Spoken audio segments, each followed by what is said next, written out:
सभी को नमस्कार। जैसा कि आपको विदित है कि अगस्त माह में जो हमारा ये ट्रेनिंग सेशन है और लाइन डिपार्टमेंट्स को इसमें विशेषकर जोड़ने के जो निर्देश प्राप्त हुए थे, तो उसी के अंतर्गत आज 2 अगस्त 2021 को निदेशालय पंचायती राज उत्तराखंड के तत्वाधान में आज का सेशन रखा गया है। आज का टॉपिक डॉक्टर मनोज पंजी का है, जो ACEO CPPGG हैं, और आपका विषय है ADG स्थानीयकरण और एकीकरण तथा उद्यमिता विकास। हमारे बीच हमारे एक्सपर्ट श्री मनोज पंजी जुड़ गए हैं। पंजी का बहुत बहुत स्वागत। निदेशालय पंचायती राज की ओर से मैं आपका सर हार्दिक अभिनंदन और स्वागत करती हूं सर कि आपने अपना बहुमूल्य वक्त हमें दिया। और सर, इस कार्यक्रम के विषय में मैं ये कहना चाहूंगी कि इसमें हमारे 3 टायर सिस्टम के जनप्रतिनिधि, हमारे DPROs, ADPROs, ADO panchayat, VPDOs, DPM और अन्य लाइन डिपार्टमेंट्स के कार्मिक भी ऑनलाइन ट्रेनिंग में इसमें जुड़े हुए हैं। जो DPROs हैं सर, वो फ्रंट लाइन में यहाँ पर जुड़े हैं और अन्य सभी लोग YouTube के माध्यम से जुड़े हुए हैं। तो पिछली बार भी जो 1 माह का जो हमारा ट्रेनिंग प्रोग्राम रहा, तो बड़ा अच्छा सर रहा। और आज जो प्रथम सेशन जो हम कराने जा रहे हैं, तो वो सेशन अभी शुरुआत हम कर रहे हैं सर। तो आपका बहुत बहुत अभिनंदन। अब हमारे बीच श्री मनोज पंजी हमारे बीच में है। सर, आप अपने कंटिन्यू कर सकते हैं, श्री मनोज पंजी। धन्यवाद मैडम। मैं आप सभी लोगों का नियोजन विभाग की ओर से स्वागत करता हूं। जैसा कि बताया गया कि ये एक ट्रेनिंग सीरीज चलाई जा रही है, जिसमें आज के दिन अगले 1 घंटे के अंदर SDG के संबंध में SDG का लोकलाइजेशन कैसे किया जाना है उसके बारे में चर्चा की जाएगी। सामान्य तो आपने देखा होगा, पिछले कई समय से हम लोग बातचीत करते रहे हैं और स्पेशली मैं जो देख रहा हूँ यहाँ पे DPROs काफ़ी जुड़े हुए हैं और वो सभी जानते हैं। लगातार पिछले सालों से हमने सतत विकास लक्ष्य जो सस्टेनेबल डेवलपमेंट गोल्स हैं, उनके स्थानीयकरण की बातें लगातार करते रहे हैं। वो SDG गोल क्या है इसके बारे में चर्चाएं की गई हैं और साथ ही साथ उनको लोकल लेवल प्लानिंग में जो आपकी प्लानिंग आप करते हैं GPDP, और अब तो ब्लॉक डेवलपमेंट प्लान और डिस्ट्रिक्ट डेवलपमेंट प्लान भी बन रहे हैं, तो इनमें कैसे उनको अलाइन किया जाए, ये बातें की गई हैं। तो जैसा कि मैडम ने बताया कि इसमें लाइन डिपार्टमेंट के लोग भी हैं और सामान्यतः जब हम पंचायतों के प्लान की बात करते हैं तो उसमें ऑब्वियसली 29 विषयों को लेकर के हम बात करते हैं। और मैं बार बार इस बात को रिपीट करता रहा हूँ कि जब भी हमने आज तक की प्लानिंग करी है, तो हमने जो फाइनेंस कमीशन की ग्रांट हमें मिलती है उसी को लेकर के प्लानिंग की बात हमने रखी है। और चाहे वो राज्य वित्त हो, चाहे वो केंद्रीय वित्त हो, और चाहे हमारे अपने संसाधनों से जो पैसा मिलता है, उसी के बेसिस पे हम अपना प्लानिंग, अपना नियोजन करते हैं। चाहे हम ब्लॉक लेवल पर करते हो, चाहे हम डिस्ट्रिक्ट लेवल की प्लानिंग करते हो, चाहे हम ग्राम पंचायत की बात करते हो, GPDP, BPDP और DPDP। तो पिछले सालों से हम लगातार इस बात को कह रहे हैं कि ठीक है, वो प्लानिंग तो आप करिए ही करिए, लेकिन साथ ही साथ आप अन्य विभाग, जिसमें SDG के SDG के आमेलन की बात कही है। SDG का आमेलन का मतलब ही यह है कि अन्य सभी विभाग इन प्लान के अंतर्गत जो है, SDG जो है सस्टेनेबल डेवलपमेंट गोल्स, वो 17 गोल्स हैं। मैं आपको 17 गोल के बारे में भी बताऊंगा। मैं प्रेजेंटेशन तो मेरा ख्याल से इसमें मैंने रखा नहीं है, क्योंकि मैं फिर भी मैं बता दूंगा। तो इन 17 गोल में जो बातें कही हैं, जो 29 विषय जो आप कहते हैं, जो आपका शेड्यूल 11 कॉन्स्टिट्यूशन का कहता है, वो शेड्यूल 11 में 18-19 का, इस तरह 18 के तीनों कैटेगरी इसमें निशान भी लगा दिया मैंने, तो जो हमने डेटा लिया है उसमें टेबल में। तो सॉरी, उस जो शेड्यूल 11 में जो 29 विषय कहे गए हैं, वो 29 विषय ये 17 के 17 गोल्स में आते हैं। तो इसीलिए इसमें एसडीजी का जो लोकलाइजेशन कहा गया है उसका मतलब ही यही है। अगर आप एसडीजी का लोकलाइजेशन करेंगे तो ऑब्वियसली आपके 29 के 29 विषय इसके अंदर आ जाएंगे। तो एसडीजी लोकलाइजेशन का तात्पर्य ही ये है कि लाइन डिपार्टमेंट्स अपने इन तीनों प्लान को, चाहे वो लोकलाइजेशन की जब हम बात करते हैं, उसके स्थानीयकरण की जब बात करते हैं, तो हम डिस्ट्रिक्ट के लेवल की बात करते हैं, हम ब्लॉक लेवल की बात करते हैं, और हम यहाँ तक कि ग्राम पंचायत लेवल तक की बात करते हैं।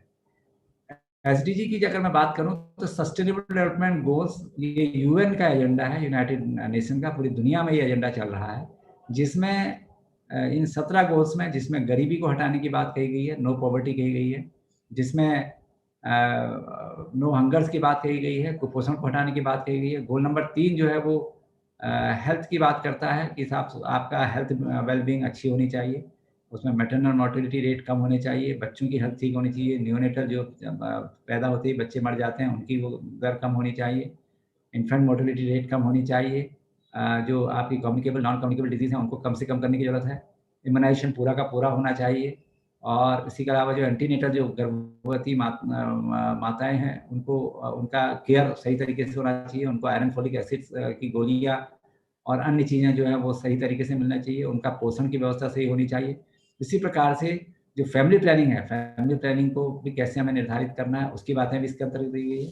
तो ये तमाम चीज़ें गोल नंबर 3 के अंतर्गत कही गई हैं, जो एक चिकित्सा की बात करता है कि अच्छा एक चिकित्सा की व्यवस्था इसमें हो।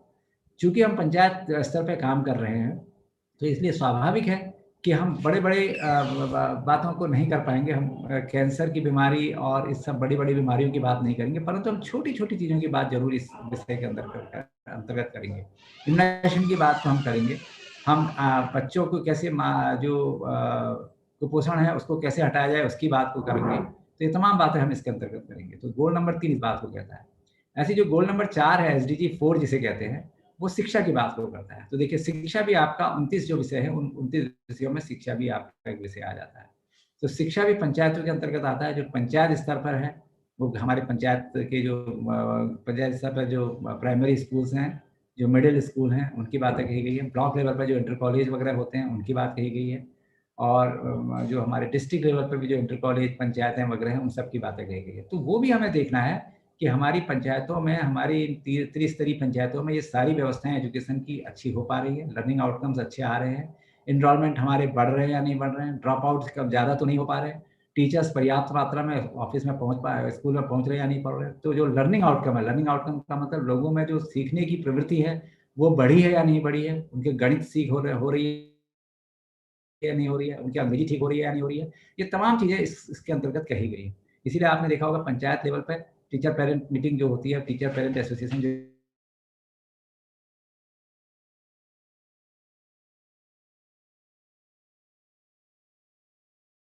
जो एसोसिएशन होती है, 4 इसकी बात करता है।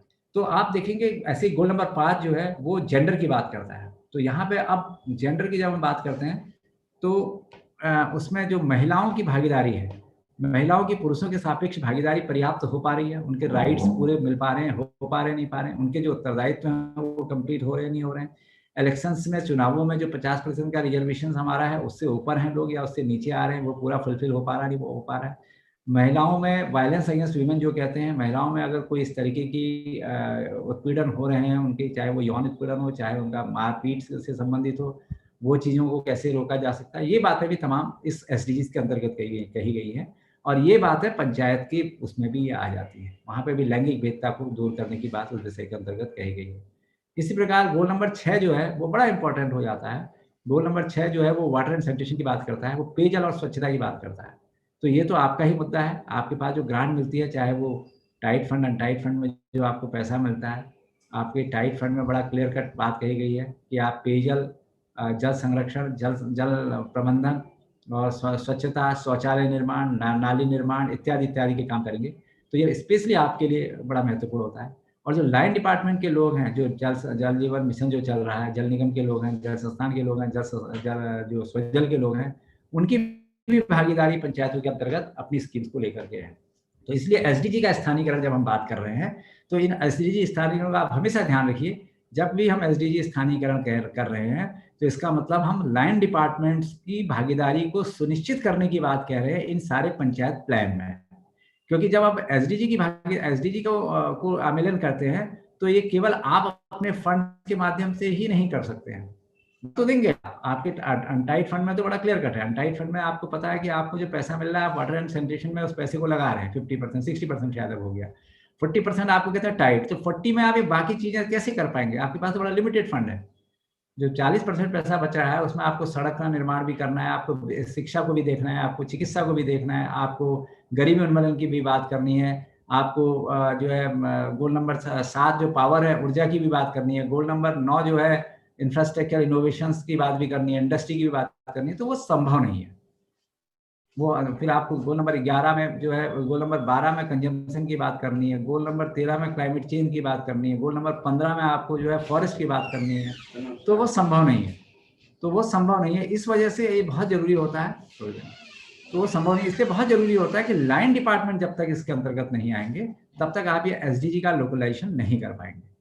आपका जो टाइट ग्रांट है 40% की, वो 40% की ग्रांट से पर्याप्त व्यवस्था होना संभव नहीं है, तो वो संभव नहीं है। इसलिए ये जरूरी हो जाता है कि आपको लाइन डिपार्टमेंट के साथ समन्वय करते हुए और लाइन डिपार्टमेंट को आपके साथ समन्वय करते हुए अपने इस प्लान को फाइनल रूप देना, तभी हम एसडीजी का लोकलाइजेशन, एसडीजी का स्थानीयकरण कर पाएंगे। तो इसलिए आज जो हम बात कर रहे हैं एसडीजी स्थानीयकरण कैसे किया जाए, तो वो एसडीजी स्थानीयकरण के लिए सबसे पहली शर्त यही है कि हम पहले क्लियर हो जाए कि हमें करना क्या है। हमें 29 विषयों को लेके आना है अपने पूरे प्लान के अंदर। भले ही वो 29 विषय आपको ट्रांसफर नहीं हुए हों, जरूरी नहीं है कि पंचायतों को सीधे स्थानांतरित कर दिए हों और उसके सारे अधिकार एवं उत्तरदायित्व तो आपको दे दिए गए हों, ऐसा नहीं है। अधिकार शायद ना मिले हों लेकिन उत्तरदायित्व तो पूरे हैं।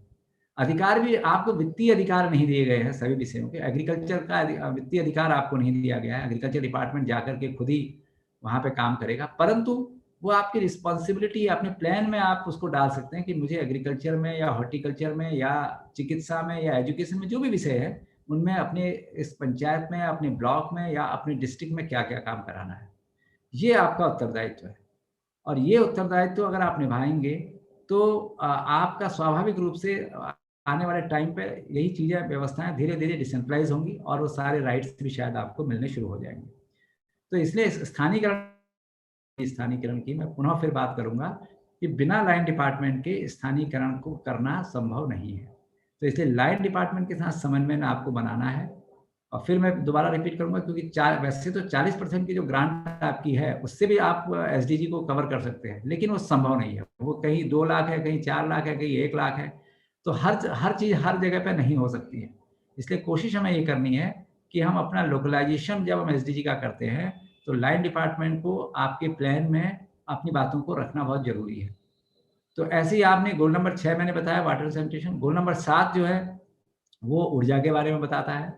वो आपके चाहे ओरेडा की स्कीम हो, चाहे आपकी इलेक्ट्रिसिटी की यूपीसीएल यूजेवीएन की स्कीम्स हो, उनकी बातें वो करता है कि आपके गांव में बिजली पहुंची या नहीं पहुंची, आपके गांव में सभी लोगों के पास रोशनी लाइट है या नहीं है, या हम ज़्यादातर वैकल्पिक ऊर्जा का उपयोग कर पा रहे नहीं कर पा रहे हैं। आपके गांव में या आपके क्षेत्र में ओरेडा द्वारा जो सोलर पैनल लगाए गए हैं उनकी व्यवस्था की आवश्यकता तो है या नहीं है, तो वो भी आपके पास भी वो फंड है और ओरेडा के पास भी वो फंड है, तो दोनों मिल करके उस बात को आप कर सकते हैं। तो गोल नंबर 7 भी देखिए हम लोकलाइजेशन ऑफ एसडीजी कर रहे हैं, तो पंचायत जीपीडीपी की जब हम बात कर रहे हैं तो जीपीडीपी अपने एरिया में कर सकती है। ब्लॉक की बात कह रहे हैं तो ब्लॉक अपने ऐसे मार्केट्स में जहां पर लोग ज्यादातर आते हैं, रात के वक्त भी आवाजाही रहती है, वहां पर ऐसी व्यवस्था करा सकते हैं। वैसे ही गोल नंबर 8 है। गोल नंबर 8 इन सभी सबका जोड़ है जिसमें वो कहता है कि साहब आपकी ग्रोथ जो है, आपके ब्लॉक की, आपकी पंचायत की, आपके डिस्ट्रिक्ट की ग्रोथ अच्छी होनी चाहिए। तो ये सब जब आप समन्वय के साथ आप काम करेंगे, चाहे वो एग्रीकल्चर के साथ करें, चाहे वो लाइवलीहुड और रूरल डेवलपमेंट के साथ करें, चाहे वो किसी भी विभाग के साथ करें, जब आप समन्वय के साथ काम करेंगे तो निश्चित रूप से वो ग्रोथ भी आपको दिखाई देगी। अगर समन्वय के साथ या उस जगह पर वो काम नहीं होगा तो ग्रोथ में इम्पैक्ट आएगा, तो उससे आपका एसडीजी 8 जो है वो उस पर असर करेगा। तो इसलिए एसडीजी 8 जो है ओवरऑल ग्रोथ बताता है, डिसेंट वर्क बताता है, अच्छे काम आप कर रहे हैं, वहाँ पे आपके एरिया में ज़्यादा से ज़्यादा रोजगार मिल रहे हैं, आपने मनरेगा के माध्यम से, आपने एनआरएलएम के माध्यम से, आपने अन्य जो प्रोजेक्ट चल रहे हैं उनके माध्यम से, ये सारे काम आप कर रहे हैं, तो वो 8 नंबर ग्रोथ बताता है, 8 नंबर एसडीजी बताता है। और ग्रोथ एसडीजी नंबर 9 जो है वो इंफ्रास्ट्रक्चर इनोवेशन और इंडस्ट्रीज के बारे में बताता है। इंफ्रास्ट्रक्चर की जब हम बात कहते हैं वो तो आपके गांव में आप खुद भी करते हैं, आप सड़क भी बनाते हैं, आप नाली निर्माण भी करा रहे हैं, आप जो है अपने कुछ पैसे को स्कूल निर्माण की रिपेयर में भी काम कराते हैं। स्कूल, अगर आपका स्कूल विभाग स्कूल बना रहा है तो वो भी इंफ्रास्ट्रक्चर के रूप में आया। आपके यहाँ पीएमजीएसवाई में कोई सड़क बन रही है तो वो भी इंफ्रास्ट्रक्चर के अंदर आया। अगर आपके यहाँ क्या कोई पुल बन रहा है वो भी इंफ्रास्ट्रक्चर के अंदर आया। आपके एरिया में कोई रोपवे बन रहा है वो भी इंफ्रास्ट्रक्चर के अंदर आया। आपके वहाँ कोई अस्पताल की बिल्डिंग बन रही है, एएनएम सेंटर बन रहा है, वो भी इंफ्रास्ट्रक्चर में आया। तो इससे क्या हुआ, एसडीजी नंबर 9 जो है वो कवर हो रहा है। तो इसलिए फिर मैं रिपीट करूंगा बार-बार, आप जो मैं इस पूरी चीजों को रिपीट कर रहा हूँ, उसका मकसद ही यही है कि पंचायती राज व्यवस्था एक इतनी स्ट्रांग व्यवस्था है, अगर हम सब अपनी चीजों को समझ लें और अपनी बातों को रखें, हमारे जो माननीय जनप्रतिनिधि हैं, चाहे वो पंचायत लेवल पर ग्राम प्रधानगण हैं, चाहे वो वार्ड मेंबर हो, चाहे जिला पंचायत पर जिला पंचायत सदस्यगण हो, चाहे जिला पंचायत अध्यक्षगण हो, ब्लॉक लेवल पर हमारे जो क्षेत्र पंचायत के सदस्यगण हैं, चाहे वो ब्लॉक प्रमुखगण हैं, अगर हम इन सब बातों को रखेंगे और हम इन बातों को सही तरीके से रखेंगे, तो मैं समझता हूँ कि धीरे-धीरे वो लोगों के समझ में आनी शुरू हो जाती है और धीरे-धीरे वो उसको लोग एडैप्ट करने लगते हैं, अडॉप्ट करते हैं, फिर उसके बाद वो एडैप्शन में आ जाता है, तो उसको एडैप्ट करने लग जाते हैं। तो इसलिए आप देखेंगे गोल नंबर 9 इंफ्रास्ट्रक्चर की बातें भी आप करते हैं और उसी में इंडस्ट्री की बात करते हैं। अब इंडस्ट्री गाँव में क्या इंडस्ट्री हो सकती है, तो कॉटेज इंडस्ट्री, वो भी आपके 29 विषय के अंतर्गत आया है। सड़क-वड़क आपके 29 विषयों के अंतर्गत आया है। तो वो एसडीजी 9 जो है, वो कॉटेज इंडस्ट्री जो आपके एमएसएमईज़ हैं, छोटे-छोटे उद्योग हैं, चाहे वो चक्की का कोई उद्योग कर रहा है, चाहे वो कोई पानी वाली पनचक्की का कोई उद्योग कर रहा हो, चाहे वो कोई छोटा और कोई काम कर रहा हो, मसाला वगैरह का कर रहा हो, व्हाटएवर कुछ भी हो, तो वो सब चीज़ें भी इस प्लान के अंतर्गत आनी चाहिए। अगर आपको लगता है कि आपके इस क्षेत्र में आपकी कोई बड़ी पंचायतें हैं, 8-10 पंचायतें मिलकर के आपको लगता है कि आपके यहाँ एक फूड प्रोसेसिंग यूनिट लग सकती है, फूड प्रोसेसिंग का काम हो सकता है, या उस पर्टिकुलर ब्लॉक के अंदर लगता है कि ये 10 पंचायतों के बीच में या 4 नया पंचायतों के बीच में बहुत अच्छा हमारा सिट्रस होता है, माल्टा होता है या नाशपाती होती है, तो अगर हमारे यहाँ एक यूनिट लगे और उसका फ़ायदा लोगों को मिले, तो इस तरीके के प्लान भी इसके अंतर्गत रखे जा सकते हैं। ऐसा नहीं है कि विभाग उन कामों को नहीं कर रहा है, परंतु जब वो आपकी प्लानिंग में अगर वो आ जाता है, तो वो विभाग को भी एक अच्छा सपोर्ट मिलता है और उनको भी ये पता रहता है कि साहब हाँ, इसमें पोटेंशियल है और लोग भी इसके लिए इंटरेस्टेड हैं, तो आपके प्लान में वो चीज़ें जुड़ जाती है। तो इससे एसडीजी नंबर 9 जिसकी मैं बात कर रहा हूँ, इंफ्रास्ट्रक्चर, इनोवेशन और इंडस्ट्री, वो वाला एसडीजी आपका कवर होता है, क्योंकि इंडस्ट्री के रूप में वो काम करेगी। आपकी छोटी-छोटी जो लघु उद्योग हैं, वो सब वहाँ पे काम करेंगे, चाहे वो खादी ग्राम उद्योग हो, चाहे स्पेशली पहाड़ी क्षेत्रों में आपने देखा होगा वो चुटके और वो क्या बनाते हैं सब ऊन का जो बनाते हैं, वो सब चीज़ें इसके अंतर्गत आती हैं। तो ये प्लान आपको 9 नंबर में एसडीजी को कवर करने के लिए करना है और 9 डिपार्टमेंट के माध्यम से। थोड़ा बहुत आप अपने से कर सकते हैं, लेकिन ज़्यादातर आपको इनोवेशंस, जो नवाचार होता है, वो बड़ा इंपॉर्टेंट होता है। अगर आपको ये लगता है कि और ये इसकी बहुत डिमांड है, इस वक़्त बहुत ज़्यादा माँग है और माँग ही नहीं है, बल्कि ये इसको भारत सरकार और राज्य सरकार है और जिला स्तर पे भी बड़ा ही एप्रिशिएट किया जाता है अगर आप कोई नए तरीके से नया इनोवेशन कर रहे हैं, नई जानकारी लेके आ रहे हैं। आपने जिलों में देखा होगा, अक्सर अखबारों में पढ़ा होगा कि भई इन्होंने उस पर्टिकुलर जगह पे पानी के गड्ढे बना करके, जहाँ पानी नहीं आता था वहाँ पानी रोक करके इस तरीके का काम करा दिया। वो जल संरक्षण का भी काम हो गया और एक इनोवेटिव तरीके से काम करने की बात भी होगी, तो वो इनोवेशंस भी ऐसे करने की आवश्यकता होती है। नए-नए इनोवेशन क्या हो सकते हैं, नए-नए नवाचार क्या हो सकते हैं, वो भी इस पंचायत के अंतर्गत और पंचायतों से अच्छे इनोवेशन और कोई कर नहीं सकता है। पंचायत में लोकल लेवल के जो इनोवेशंस होते हैं, वो बड़े महत्वपूर्ण होते हैं और उसको अगर आप देखेंगे वेबसाइट्स में जगह-जगह कई राज्यों के इनोवेशंस पड़े हुए हैं। हमारे राज्य के भी कई इनोवेशंस हैं, हम लोगों की वेबसाइट में वो पड़े हैं। विशेष रूप से डीपीआरओज़ उनको देख सकते हैं और सीडीओ साहिबान तो इनोवेशंस खूब कराते हैं। उनके यहाँ तो काफ़ी लोग जो नई-नई चीज़ें लेके आते हैं, तो कुछ ना कुछ, कोई ना कोई सीडीओ कोई नया इनोवेशन करा करके अपने ज़िले में कराते हैं। तो वो भी पंचायत प्लान के अंतर्गत उसका वो भी इसकी हिस्सेदारी होनी चाहिए। वैसे गोल नंबर 10 जो है वो कहता है कि इनइक्वालिटी को खत्म करें। इनइक्वालिटी माने असमानताएँ जो है, विषमताएँ जो होती हैं, वो असमानता, विषमता आर्थिक हो सकती है, सामाजिक हो सकती है, तो उनको कैसे कम किया जाए उसका भी ध्यान रखना है। वो असमानताएँ तभी कम होती हैं जब हम धीरे-धीरे इन सभी के साथ समन्वय बना करके उन जो सबसे ज़्यादा पिछड़े इलाके हैं, उन पंचायतों में हम ज़्यादा फ़ोकस करते हैं, उन पंचायतों में हम ज़्यादा ध्यान देते हैं। इस पे विशेष रूप से ब्लॉक के लिए बड़ा इम्पोर्टेंट हो जाता है। जीपीडीपी के लिए इतना इम्पोर्टेंट नहीं जितना ब्लॉक प्लान के लिए और डिस्ट्रिक्ट प्लान के लिए इम्पोर्टेंट है, क्योंकि ब्लॉक में हमें पता होता है कि हमारा कौन सा एरिया ज़्यादा पिछड़ा हुआ है, कौन सा क्लस्टर हमारा ज़्यादा पिछड़ा है। डिस्ट्रिक्ट में हमें पता होता है कि हमारा कौन सा ब्लॉक ज़्यादा पिछड़ा हुआ है, तो वो भी हम आपको बता सकते हैं कि आपके डिस्ट्रिक्ट में कौन सा ब्लॉक ज़्यादा पिछड़ा हुआ है। हमारे यहाँ जो जिले लेवल पर district economic and statistical officer होते हैं, वो डिस्ट्रिक्ट की ब्लॉक में एनालिसिस करके बताते हैं। तो वो बड़ा इंपॉर्टेंट हो जाता है आपके लिए पंचायत प्लान जब बनाते हैं आप, स्पेशली जब आप डिस्ट्रिक्ट पंचायत बनाते हैं तो वहाँ डिस्ट्रिक्ट पंचायत प्लान में उस डेटा को रख सकते हैं कि साहब देखिए ये ब्लॉक सबसे ज़्यादा पिछड़े हुए हैं, तो यहाँ पे हमें शायद कोई एग्रीकल्चर में पिछड़ा होगा, कोई पेयजल में पिछड़ा होगा, कोई बिजली में पिछड़ा होगा, अलग अलग जगह पे अलग अलग लोग पिछड़े रहते हैं साहब। तो वो उस तरीके की प्लानिंग। तो गोल नंबर जो 10 है वो डिस्पैरिटी को हटाने की बात करता है, विषमताओं को दूर करने की बात करता है। तो देखिए ये भी बड़ा इंपॉर्टेंट है। विषमताएं जब दूर होंगी तो स्वाभाविक रूप से ज़्यादा विकास होने की संभावना रहेगी। तो विषमताएं दूर कैसे होंगी? हमें ज़्यादा वेट देना पड़ेगा उन जगह को जहाँ पे, स्पेशली मैं कह रहा हूँ ब्लॉक और जिले के लिए है, शायद डिस्ट्रिक्ट ग्राम पंचायत डेवलपमेंट प्लान के लिए इतना इंपॉर्टेंट नहीं होगा जितना ज़्यादा, क्योंकि ग्राम पंचायत में तो एक ही तरीके के लोग मिलेंगे आपको। विषमताएं होंगी, थोड़ी सामाजिक विषमताएं हो सकती हैं, SC ST बेनिफिशरीज को विशेष रूप से हमें देखना पड़ेगा, तो ऐसी कुछ विषमताएं हो सकती है। लेकिन इंफ्रास्ट्रक्चर विषमताएं उसी पंचायत के अंदर कम होने की संभावना है, या इकोनॉमिक विषमताएं उसी पंचायत के अंतर्गत बहुत कम होने की संभावना है, लेकिन ब्लॉक लेवल पे ये पंचायत संभावनाएं बहुत ज़्यादा मिलेंगी। तो ये गोल नंबर 10 आपका इस तरीके से ये भी कवर हो जाता है SDG का। SDG नंबर 11 जो है वो सिटीज़ के बारे में बात करता है, हालांकि उसका डायरेक्टली आपसे लेना देना नहीं है, परंतु इनडायरेक्ट उससे भी आपका लेना देना है। वैसे तो गोल नंबर 11 जो कहता है वो आपके जो शहर है, आपके जो समुदाय है वो सस्टेनेबल रहे। तो समुदाय सस्टेनेबिलिटी की जब बात करते हैं तो तब कहीं ना कहीं गोल नंबर 11 भी आ जाता है।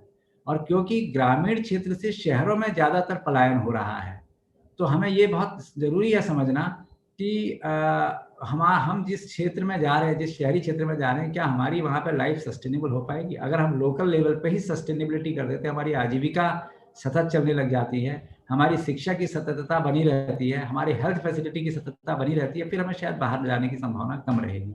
तो इसलिए इनडायरेक्टली अगर आप देखते हैं तो 11 भी कहीं ना कहीं डायरेक्ट आपसे लेना देना नहीं है, लेकिन इनडायरेक्टली उसका कहीं ना कहीं इम्पैक्ट आपके उस पर भी पड़ता है।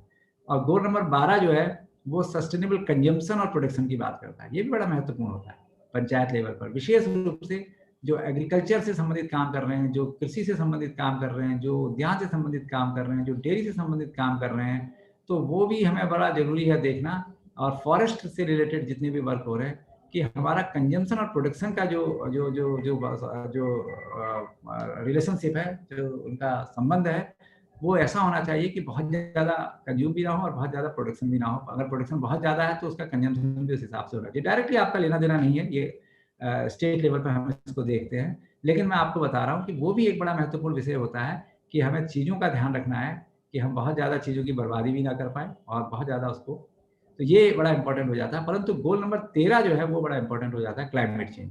तो क्लाइमेट चेंज की जब आप बात करते हैं, पर्यावरण की आप जब बात करते हैं, तो पर्यावरणीय स्वच्छता, पर्यावरणीय व्यवस्था, फॉरेस्ट कंजर्वेशन, वनों का संरक्षण, जल का संरक्षण, ये सारी बातें गोल नंबर 13 में के अंतर्गत आती है। तो ये जलवायु परिवर्तन की जो व्यवस्थाएं हैं, इंफ्रास्ट्रक्चर को किस तरीके से बनाना है, हम लोग लैंडस्लाइड जोन में तो ज़्यादा वो नहीं कर पा रहे, हमारे यहाँ ज़्यादातर वल्नरेबल एरिया कहाँ पर है, हमारी पंचायतों में कौन सी ऐसी एरिया है जहाँ पे जो वल्नरेबल सोसाइटी लोग हैं वो ऐसे इलाके पर रहते हैं जहाँ डिजास्टर होने के ज़्यादा चांसेस हैं, हम कैसे इन सब चीज़ों को रोक सकते हैं, प्लास्टिक का उपयोग ज़्यादा तो नहीं हो रहा है, समथिंग लाइक दैट।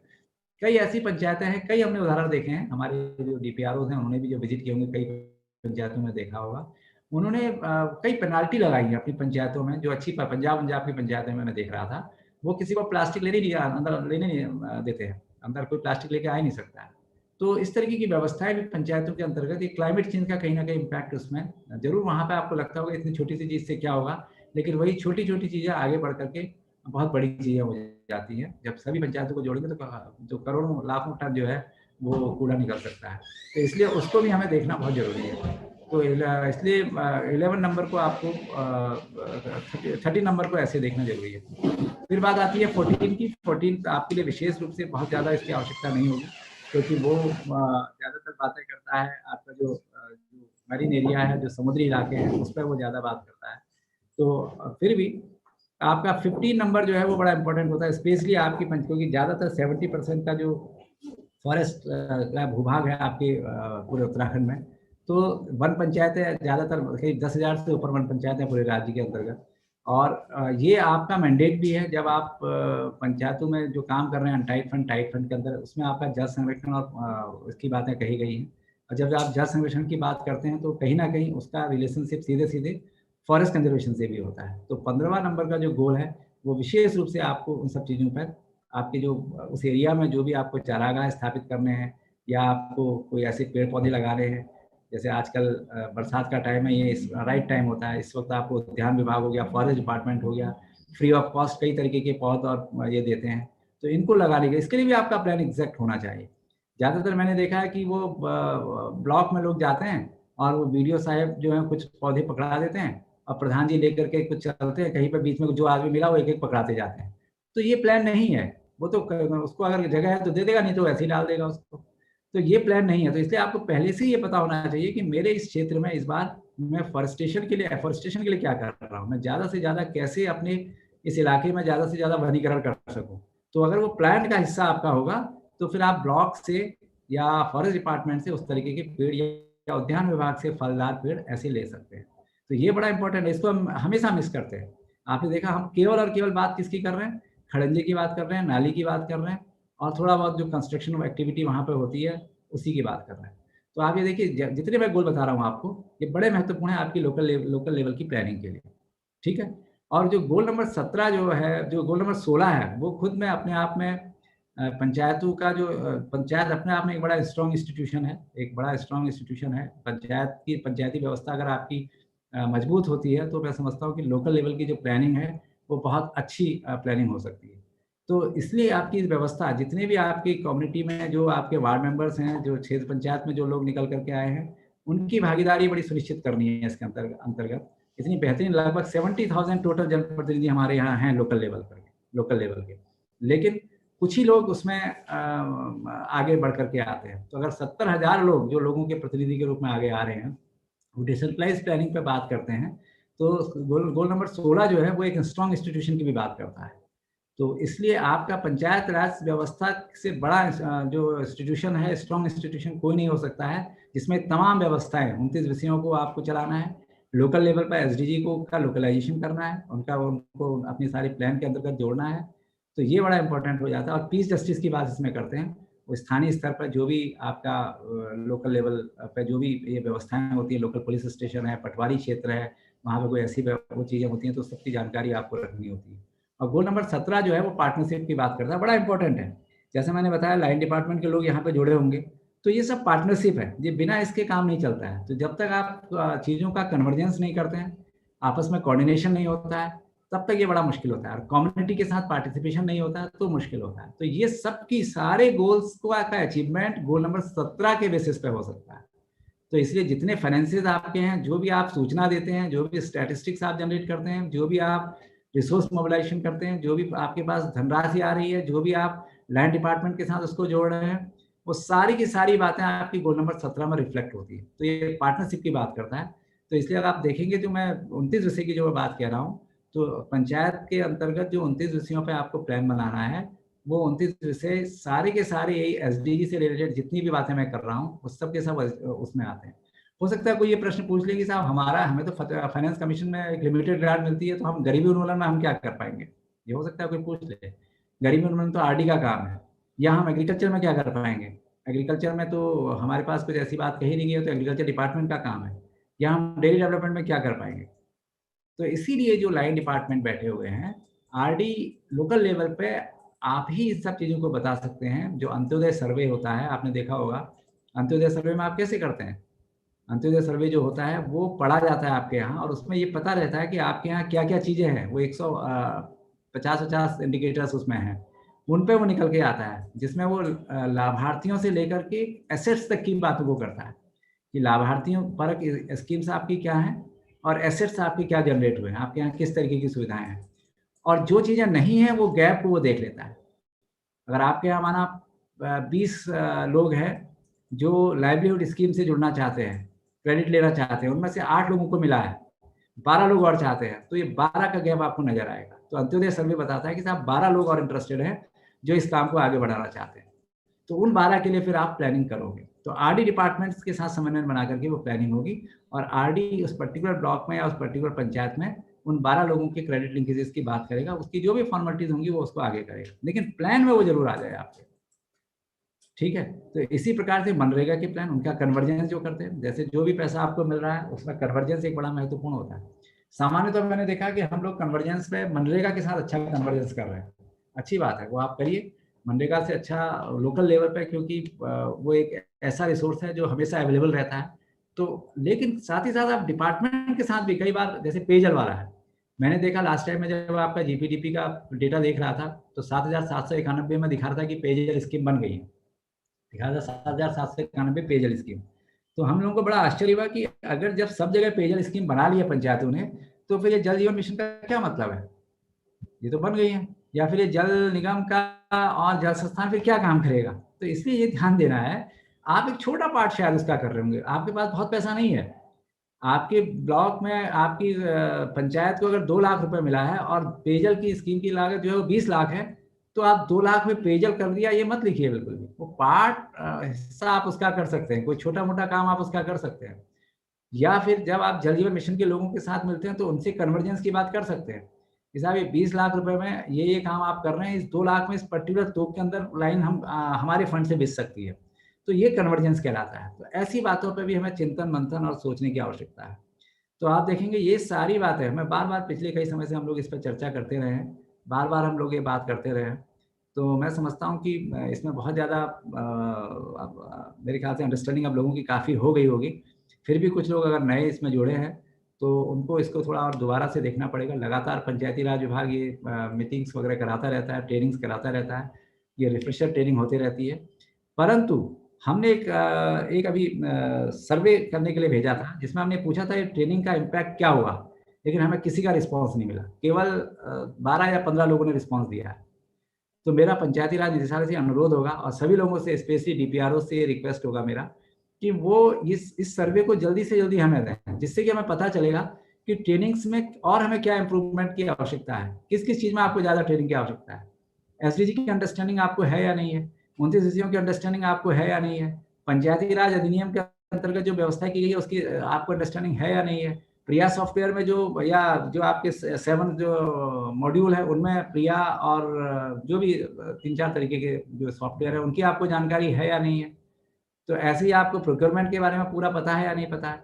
तो जब तक हमने सारे सब्जेक्ट उसके अंतर्गत लिए हैं, जब तक आप उससे हमें फीडबैक नहीं देंगे, तो हम इस ट्रेनिंग को आगे इम्प्रूव कराने में हमें दिक्कत होगी। तो मेरा आप सभी डीपीआरओ से रिक्वेस्ट है और अन्य जो भी प्रतिनिधि हैं, अगर उनके पास गूगल फॉर्म चला गया है, तो आप कृपया करके उसमें ज़रूर आप उसको भर कर के भेज दें, जिससे कि हम आपको और हमें पता चल जाएगा कि साहब, क्योंकि मैं पिछले 1.5-2 साल से लगातार आपसे बात कर रहा हूँ।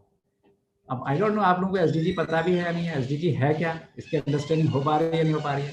तो कम से कम हमें उस फीडबैक से मिल जाएगा, तो हम उसको और सरल भाषा, हो सकता है जो हम बता रहे हैं वो आपकी समझ में आ नहीं पा रहा हो, या हो सकता है ऑनलाइन में उस तरीके की दिक्कत हो रही हो, व्हाटएवर कई चीज़ें हो सकती है। तो आप जब तक वो फीडबैक हमें नहीं देंगे, तो थोड़ा ये मुश्किल होगा, क्योंकि इतना अच्छा प्रोग्राम लगातार पंचायती राज विभाग चला रहा है, कंटिन्यू हर महीने कोई ना कोई ट्रेनिंग चलती रहती है, तो ये एक अच्छा मौका है। और ज़्यादा से ज़्यादा ऑनलाइन ट्रेनिंग का फ़ायदा ये है कि ज़्यादा से ज़्यादा लोग दूरस्थ एरिया में भी जो बैठे हुए हैं, वो भी उससे जुड़ जाते हैं और कुछ ना कुछ चीज़ें ज़रूर समझ में आती हैं। तो उसको प्लीज़ मेरा अनुरोध है कि उस फीडबैक को दीजिए, जिससे कि हम इस ट्रेनिंग को और इम्प्रूव कर सकें। तो अब जहाँ तक इस पूरे सब्जेक्ट की बात है, तो मैं समझता हूँ कि काफ़ी कुछ जानकारी मैंने इसमें दे दी है। मैंने पूरा कोशिश किया है कि हम कैसे इस एसडीजी का आवेदन कर सकते हैं अपनी जीपीडीपी, बीपीडीपी और डीपीडीपी में। इसी संदर्भ में हमने एक मॉडल प्लान अभी तैयार कर रहे हैं डिस्ट्रिक्ट देहरादून का और डिस्ट्रिक्ट टिहरी का। अगर डीपीआरओ टिहरी और देहरादून बैठे होंगे तो उनको पता है। इस मॉडल प्लान में हम लोग पूरा का पूरा 10-15 दिन उन गाँव में और उस ब्लॉक में और जिला पंचायत के लोगों से मिल रहे हैं और लैंड डिपार्टमेंट से मिल रहे हैं, और उससे वो मॉडल पता चल जाएगा कि हम किस तरीके से इस प्लानिंग प्रोसेस को आगे बढ़ाना चाहते हैं। वो मॉडल प्लान को हम जल्दी ही, जैसे ही मॉडल प्लान बन के आता है, हम सभी डीपीआरओज़ को उसको भेजेंगे। सभी ब्लॉक्स में वो प्लान जाए, सभी ग्राम पंचायत में प्लान जाए और उसके बेसिस पे वो आगे की प्लानिंग जो है 22-23 की करना शुरू करें। तो इन्हीं शब्दों के साथ मेरी एक दूसरी मीटिंग भी लगी हुई है। मैं बहुत-बहुत धन्यवाद दूँगा आप लोगों को, और आपने मेरी बात सुनी, और फिर भी आपका कोई क्वेश्चन हो तो मैं अगले 5 मिनट में आपके प्रश्नों का जवाब देने की कोशिश करूँगा। बहुत-बहुत धन्यवाद।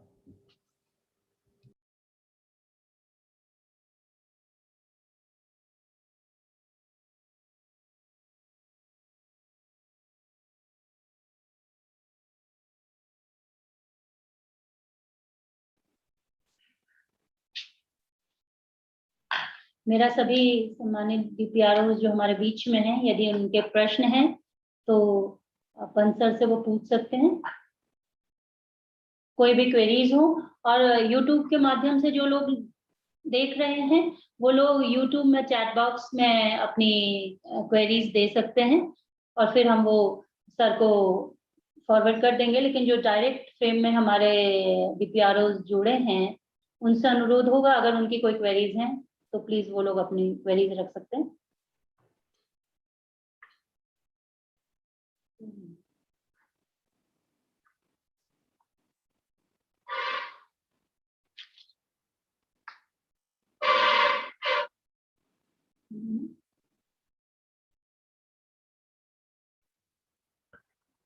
Ma'am DPRO Dehradun. जी सर, जी सर। सर हैं अभी हम सर? जी सर हैं, सर हैं। सर मुझे ये जानकारी करनी थी, जो अभी हमारे यहाँ जिला पंचायत की, क्षेत्र पंचायत की और ग्राम पंचायतों की बीपीडीपी और डीपीडीपी बनाने के लिए जो 2-2 दिन की बैठक हुई है और सूचनाएं इकट्ठी की जा रही हैं, उसके बाद जो मॉडल प्लान बनेगा क्या उस पे भी चर्चा होगी या वो हमको मिलेगा सर? उस मॉडल प्लान को हम लोग क्या करेंगे, क्योंकि मैंने बताया था कि वो 21-22 का जो अभी तक आपने कर लिया है उसी के बारे में बताना है। वो हम केवल जिला पंचायत और उस पर्टिकुलर ब्लॉक पंचायत और ग्राम पंचायत पर उस पर बात करेंगे कि साहब ये फाइनली बन करके आया है। सर मैं ये पूछना चाह रहा था कि जो हमारे पास मॉडल प्लान बन के आएगा अभी हाँ, आपके माध्यम से, क्या उसमें फिर से जैसे जिला प्लान, अगर हम जिला प्लान की बात करें डीपीडीपी की, हाँ, तो क्या फिर से हाँ। वो डीपीडीपी में उसका उस पर चर्चा होगी कि क्या चीज रही है और क्या चीज नहीं रही है? चर्चा आप 22-23 का जब प्लान बनाएंगे तब चर्चा होगी। अच्छा अच्छा 22-23 के अच्छा अच्छा। प्लान के लिए इसी लाइन पे प्लान बनाना है, ये बात करेंगे आप लोग। तो हैं? सर क्या ऐसा होगा कि 22-23 का जब हम प्लान बनाने जाएंगे जिला पंचायत का, तो आपके माध्यम से कोई वहां सर उपस्थित रहेगा गाइड करने के लिए सर?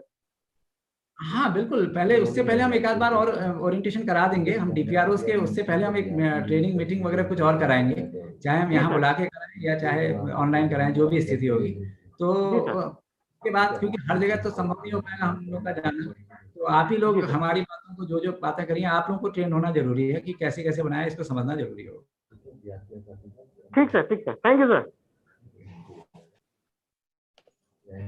चलिए, बहुत बहुत धन्यवाद मैडम। एक्चुअली मेरी एक कॉल आ गई है तो मैं जरा उनसे चलिए सर, आपका बहुत बहुत धन्यवाद सर। निदेशालय पंचायती राज की ओर से आपका बहुत बहुत आभार कि आपने हमारा अनुरोध स्वीकार किया और सतत विकास के 17 लक्ष्यों पर विस्तार पूर्वक सभी को बड़ी सरल भाषा में जानकारियां दी। और पिछले सेशन में भी ये ऑन डिमांड भी था कि एसडीजीज पर भी जो है विस्तार पूर्वक चर्चा हो सर। तो बहुत बहुत आभार सर, और आने वाले सेशन में भी सर आपका सहयोग हम चाहते रहेंगे।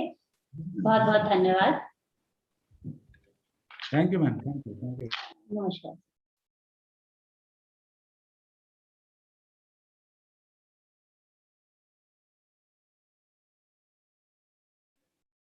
सभी डीपीआरओ अगर सुन पा रहे हो तो सर प्लीज नोट कर लें। डीपीआरओ जुड़े हैं? हाँ, जी सर। 9 से 11 तक 3 दिन का हम लोगों का एटीआई में एक शासन स्तर का एक ट्रेनिंग प्रोग्राम है, जिसमें भारत सरकार के भी लोग जुड़ेंगे। तो उसमें पूनम मैडम की ओर से ये पूनम मैडम उसको ऑर्गेनाइज कराएंगी, मैडम जो उपनिदेशक है वहां पर। तो 11 से 12 लोग उसमें जुड़ने हैं, जिसमें 6 से 7 हमारे बीपीडीओज हो सकते हैं, 3-4 हमारे एडीपीआरओज या ईडीओ पंचायत हो सकते हैं और 2 डीपीआरओज हो सकते हैं। तो इसमें मैडम का ये कहना था कि जो लोग एक्टिवली इस पे जन्म मृत्यु पंजीकरण पर ये विशेष कार्यशाला है और इसमें प्रमाण पत्र भी मिलने हैं और आगे उनको एज अ मास्टर ट्रेनर भी उनको यूज किया जाएगा। तो ये कहना है कि वो लोग वो नाम आए जो मतलब करने के भी इच्छुक हो और डिस्ट्रिक्ट लेवल पर या ग्राम पंचायत लेवल पर भी जो लोग अच्छा कर रहे हैं, ऐसे नाम हमारे पास आए। तो वो नाम हमने आज भेजने हैं। तो सर आप जरा नोट डाउन हमें करवा दें, तो वो व्हाट्सएप ग्रुप भी अलग से बनना है इस कार्यक्रम का। तो कोई सजेशंस आपके कुछ अगर आप बताएं कि कहाँ से कितने लोग जोड़ें, कौन कौन नाम आएंगे, कैसे होगा? डीपीआरओज अगर हमें सुन पा रहे हो, कोई जवाब अगर हमें मिले।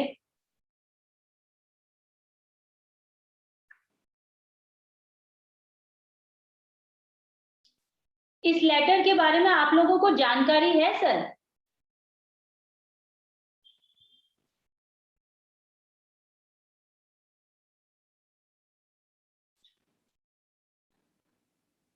डीपीआरओ देहरादून ही सर बता दें सर, इस कार्यक्रम के बारे में जानकारी है सर आपको? और मेरी असल में कॉल आ गई थी, मैं सुन नहीं पाया। आपको किस बारे में जानकारी?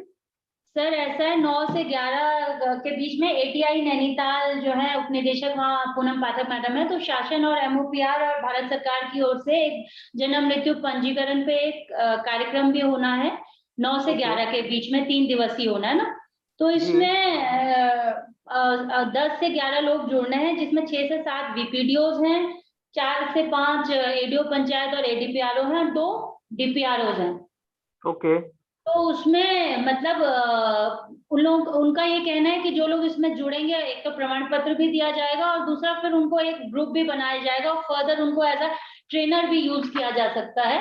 तो वो लोग जो एक्टिव हो, जो ग्राम पंचायत जैसे जो जिले स्तर पे अच्छा कर रहे हैं सर ना। क्या ये ट्रेनिंग ऑनलाइन होगी? जी सर, ऑनलाइन होगी। तो अगर फॉर्मेट हमको मिल जाएगा तो हम आज ही भिजवा देंगे इसको, क्योंकि बाद में फिर वो जो फॉर्मेट जैसे मैं नाम मतलब मैं आपके ग्रुपों में वो डाल देती हूँ, जैसे मैंने आपको बता दिया 6 से 7 जैसे नहीं, मैं बता रहा हूँ अगर फॉर्मेट मिल जाएगा तो कोई सूचना रहेगी नहीं, क्योंकि जब हम सूचना देते हैं ना यहाँ से, इधर से सूचना देंगे तो हो सकता है उसमें ईमेल आईडी फिर से मांग ले या व्हाट्सएप नंबर मांग ले, तो अगर फॉर्मेट मिल जाएगा तो हम उसको फीड करके वहां पे कॉपी कर देंगे और आपको भी दे देंगे। ठीक है सर। ऐसा है ना सर, वो हर जिले से जैसे कुल 6 से 7 वीपीडीओ चाहिए, 13 जनपदों में से 6 से 7 वीपीडीओ आने है ना। तो वो एक आध जनपद में कहीं 2 हो सकते हैं, कहीं नहीं भी हो सकते हैं, कहीं इस टाइप से होगा। ऐसे ही 3 से 4 एडीओ पंचायत या एडीपीआरओ चाहिए और 2 डीपीआरओ। ये उसका क्या वो है, इतने लोग 11 से 12 लोग इसमें जोड़ना है। तो वो जो लिखवाया है मैडम ने 6 से 7 वीपीडीओ हैं, तो जो एक्टिव जो होंगे, या तो फिर आप ही की तरफ से जो है डिस्ट्रिक्ट डिसाइड हो जाए ना किस डिस्ट्रिक्ट से भेजना है, क्योंकि हर डिस्ट्रिक्ट में 1 2 2 4 तो कम से कम ऐसे होंगे ही ना जो एक्टिव रहते हैं। चलिए सर फिर मैं फोन पर ही, क्योंकि आ जाता है तो मैं मतलब आपसे फिर सभी लोगों से फिर फोन से पूछ लेते हैं एक आध नाम, क्योंकि यहाँ पर किसका नाम डिस्कस करें, किसको छोड़ें, थोड़ा वो फ्रंट में बात करना ठीक भी नहीं। लेकिन आप लोग मतलब मैंने आपको बता दिया है कार्यक्रम। नाम हम दे देंगे। हाँ, जो एक्टिव लोग हो, जिनको जन्म मृत्यु की थोड़ी नॉलेज हो, और फिर आगे भी हम उनको यूज कर सकें सर। और एक चीज और है सर, जैसे परिवार रजिस्टर में जो है ज्यादा क्वेरीज थी, परिवार रजिस्टर में भी ट्रेनिंग चाह रहे थे। तो परिवार रजिस्टर में यहाँ से तो होंगे हमारे ट्रेनर, क्या ये डिस्ट्रिक्ट लेवल पर सर कोई ऐसे एक्सपर्ट्स हमारे पास, कोई ग्राम पंचायत अधिकारी या एडीओ पंचायत या एडीपीआरओ हैं जिनको अच्छी नॉलेज हो किसी जिले में? हाँ मैडम, मैं सजेशन दे रहा था ना चमोली से। हाँ जी, आवाज आ रही? हाँ जी, हाँ, मैं ये सजेशन दे रहा था ना जी सर। जो पूरे उत्तराखंड से 6 या 7 जो ग्राम पंचायत अधिकारी बता रहे हैं, इसमें कृपया संकलन किया जाए और कम से कम एक जिले से एक ग्राम पंचायत अधिकारी होना चाहिए, चाहे हमारे रेडियोस भले होते रहे 3 या 4 जो भी है, या डीपीआरओ 1 या 2 रहे, किंतु 13 ब्लॉक से जो है 13 जो हमारे जिले से एक का प्रतिनिधित्व होना चाहिए ग्राम पंचायत विकास अधिकारी, कम से कम एक। सर ये तो जैसे ऊपर के निर्देश हैं वो मैंने आपको बता दिया। ये हो सकता है कि जहाँ के डीपीआरओ हैं वहाँ के एडीपीआरओ या एडीओ पंचायत ना हो, जहाँ के एडीओपीआरओ या एडीओ पंचायत ना हो वहाँ के बीपीडीओ हो। कहने का मतलब सारे 13 जनपदों का प्रतिनिधित्व भी हो जाए, और जो हमें ऊपर से है कि इतने ही हमें चाहिए, तो वो भी हमारा क्राइटेरिया पूरा हो जाएगा। क्योंकि अगर आप ऐसा करेंगे तो 13 तो टोटल बीपीडीओ ही हो जाएंगे, है ना, फिर डीपीआरओ 13 हो जाएंगे, फिर एडीओज और एडीपीआरओ हो जाएंगे, तो उतना उनको करना नहीं है, वो छोटे ग्रुप में करना है ना सर। तो ये कोशिश करते हैं कि जो जिस जिले से हम वीपीडीओज लें वहां से एडीपीआरओज और एडीओ पंचायत ना लें, और जहां से एडीपीआरओज और एडीओ पंचायत लें वहां से डीपीआरओज ना लें, तो एक ये आपस में मिलके कि तभी वो 13 डिस्ट्रिक्ट उसमें सर कवर हो जाएंगे, है ना। क्योंकि अभी जो लेटर आई है उसपे यही है कि वो तो 10 ही कह रहे थे, तो मैंने मैडम को कहा कि मैडम 10 तो फिर मतलब कवर अप ही नहीं होगा, तो ज्यादा से ज्यादा वो 12 या 13 कह रही थी मैडम। वो लेटर मैं आप लोगों को फॉरवर्ड कर देती हूँ डीपीआरओ ग्रुप में सर, है ना, और आपसे पूछ लेते हैं, तो वो नाम बना के फॉर्मेट हम यहाँ से भेज देते हैं, जो लोग भी आप लोगों का सजेशन होगा उसमें बता दीजिएगा सर, है ना। और वो जो हम बता रहे थे परिवार रजिस्टर वाला सर, आप लोगों के जिले में कोई एडीओ पंचायत, एडीपीआरओ या बीपीडीओ कोई अच्छी जानकारी रखता हो, तो जरा 1-2 लोगों के प्लीज नाम बता दीजिए। बाकी यहाँ से तो हम जो है डीडी सर ने जो है ये पूछवाया है, तो जरा आप ये बता देंगे कि किस जनपद पे हैं जो अच्छी नॉलेज रखते हैं, उनका नाम अगर कोई हो सर तो बता दें। नमस्कार मैडम, अल्मोड़ा से बोल रहा हूँ, डीपीआरओ अल्मोड़ा। जी सर। हाँ, तो हमारे जिले में जो परिवार स्तर की जानकारी जो अच्छी जानते हैं, और 2 नाम नोट कर लीजिए मैडम आप। एक तो है श्री धर्मानंद आर्या, एडीओ पंचायत। धर्मानंद आर्या जी, एडीओ पंचायत, हाँ, हौलबाग अल्मोड़ा। एडीओ पंचायत है। दूसरे है मैडम श्री राजन लाल वर्मा, एडीओ पंचायत द्वाराहाट। राजेंद्र लाल, एडीओ पंचायत द्वाराहाट अल्मोड़ा। ठीक है, थैंक यू मैडम। ठीक है सर, 2 लोग, ठीक है। और सर और अन्य जनपदों से एक आध मैडम इसमें क्या सर? ये जो अभी आपने बताया ना, हमारे ग्राम पंचायत के अधिकारी कितने होंगे, तो ट्रेनिंग होनी है 9 से 11 में। अच्छा सर, ये जो मुझे आपने एडीओ पंचायत के नाम दिए, परिवार रजिस्टर की जो अच्छी जानकारी रखते हैं उनके दिए ना नाम? हाँ हाँ, अच्छा ठीक, ये हमने नोट किया। और जो वो बता रहे हैं, जो हमने बताया वो 9 से 11 तक सर एटीआई में एटीआई उसको ऑर्गेनाइज करेगा, वो भारत सरकार का कार्यक्रम है सर। उसको हमने बताया कि 6 से 7 उसमें बीपीडीओज होने हैं, 4-5 उसमें एडीओ पंचायत और एडीपीआरओज हो सकते हैं, और 2 डीपीआरओज उसमें होने हैं सर। तो वो लोग हों जो जिनके पास टाइम भी हो, ये नहीं कि जो बहुत व्यस्त हो और फिर उनका नाम लिख दिया जाए। तो स्पेशली ये कहा गया कि मतलब वो टाइम टेकिंग, मतलब वो पूरा दिन का शेड्यूल भी रहेगा, जिनके पास टाइम हो वो लोग जुड़े, और जो जानकारी रखते हैं वो जन्म मृत्यु पंजीकरण से रिलेटेड वो प्रोग्राम होगा। और जैसे अभी डीपीआरओ चमोली सर कह रहे थे कि कम से कम सभी लोगों, तो जब ये वाले लोग ट्रेनिंग ले लेंगे उसके बाद इसको व्यापक स्तर पे पूरे प्रदेश में भी दिया जाएगा। अभी जो है 10 से 12 लोग इसको जो है एटीआई में जो है 10 से 12 लोगों के ग्रुप में इस ट्रेनिंग को लिया जाएगा, ताकि कम लोग होंगे तो उन पर फोकस होगा और एक एक को इंडिविजुअली उस पर उसके अकॉर्डिंग लिया जाएगा। मैडम इसमें सबसे एक नाम नोट कर लीजिए मैम।